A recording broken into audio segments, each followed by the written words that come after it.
Teka lang, parang umikot ang mundo. Parang umikot ang mundo, GTT Parang Ayan na, in preparation. O, diba, JTT ha? Abangan mo. JTT, challenge accepted. Ayan na, impunto alas 8 ng umaga. Almusal, bahala na si Batman. Yawa, gupit-gupitin yan. Gupit-gupitin. Tapos magtabi ng by J6 sa akin ni Yusuf. Hindi ko alam kung ano susunod mangyayari. Visit. Yawa ka, JTT. Challenge accepted. Ayan na. Ayan na. Ay. Okay. Kumuha ng pulutan. Disculod. Ang aga nito, alas 8. Dapat ito. Pero sabi ko, nagbago isip ko. Ito na lang. Okay. Kainin.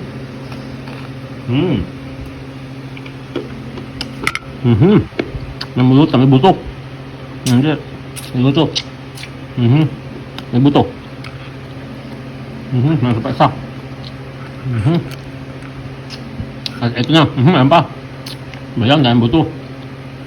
Ito na. Bahala na si Batman. Alas 8:15. Tirahin na natin to. Yawa ka, JTT. Oh, yan. Nakaabang ang by J6. Pisti. Ayan na. No.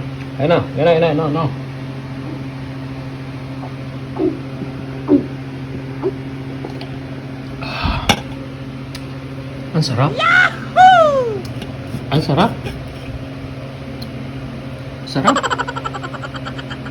Ha? Devil lemon. Sarap. Lasang lemon. Pero pait. Yawa talaga. Kapa. Kapa.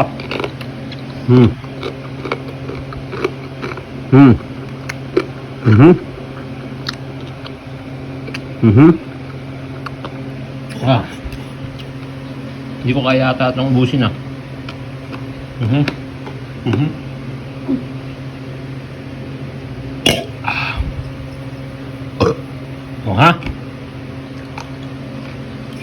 Sarap. Ang pait. Ang reaction nito sa akin siguro mga after 3 minutes. Bahala na si Batman. Okay, at least challenge accepted ha. Challenge accepted. Anak ng teteng 9% pala ito. Oh. Okay. Okay na. Parehas na tayo ha. Visit ka, JTT. Teka lang, parang umikot ang mundo. GTT Parang umikot talaga ang mundo, GTT. GTT, yung bang epekto ng 9% GTT? Parang umikot talaga.